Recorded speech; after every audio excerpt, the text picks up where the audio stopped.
There is a meeting happening right now, somewhere in an office, a boardroom, a Zoom call, where someone is losing money not because they made a bad investment, not because they misread the market, but because they did not know how to say what they meant. They said, "The numbers are a bit off," when they meant, "We are hemorrhaging cash." They said, "I think maybe we could consider," when they meant, "This is the only viable option." And the person across the table who spoke the language of money fluently, they walked away with the deal. This is not about intelligence. The person who stayed quiet in that meeting may be the smartest one in the room, but in finance, silence costs you. Vague language costs you. And in English, the de facto language of global business, banking, and investment, the wrong words can make you sound uncertain even when you are not.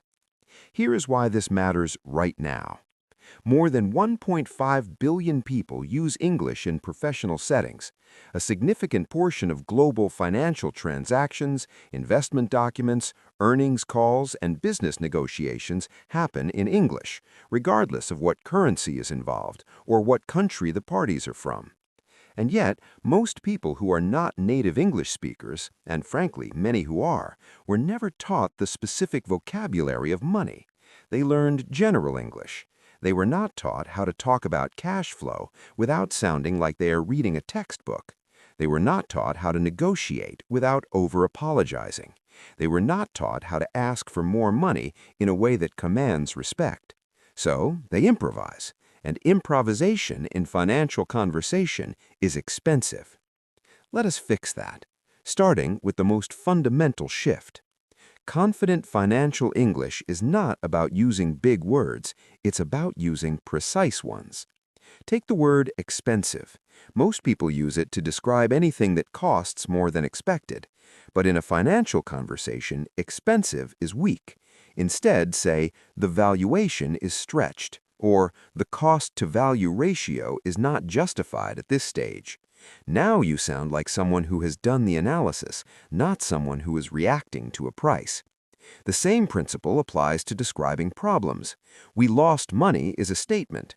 We saw margin compression in the third quarter due to input cost inflation is a diagnosis.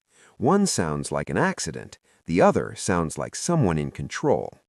Here's another one. Most people say, "I want a raise."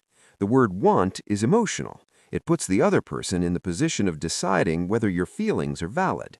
Instead, say, "Based on market benchmarks and my contribution over the last 12 months, I'm looking to align my compensation closer to the upper quartile for this role." You are not asking for a favor, you are presenting a case. Three phrases that will immediately change how you are perceived in any financial conversation. The return profile looks attractive given the risk. We need to stress test these assumptions. What is the downside scenario here?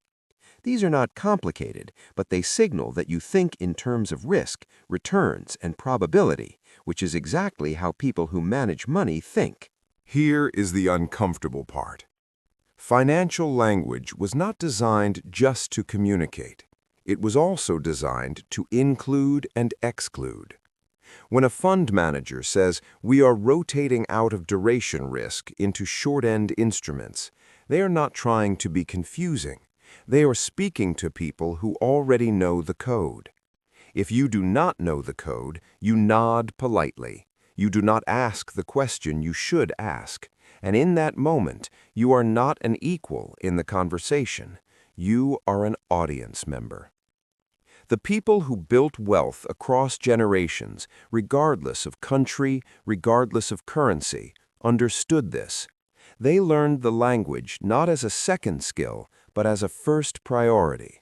Because the language of money determines access. It determines who gets the term sheet and who gets the pitch deck rejection. Who gets the loan, and who gets told to come back when the numbers are stronger. Now, there is an entire industry telling you that confidence comes from mindset, that if you just believe in yourself, the words will follow. That is not how language works, and it is certainly not how financial language works. Confidence in this context comes from preparation. It comes from having the right phrase ready before the conversation happens, not from improvising while someone waits for your answer. The good news is that financial English is actually a small vocabulary. The core terms that cover most professional financial conversations, budgets, investment discussions, salary negotiations, banking, business planning, fit on a single page.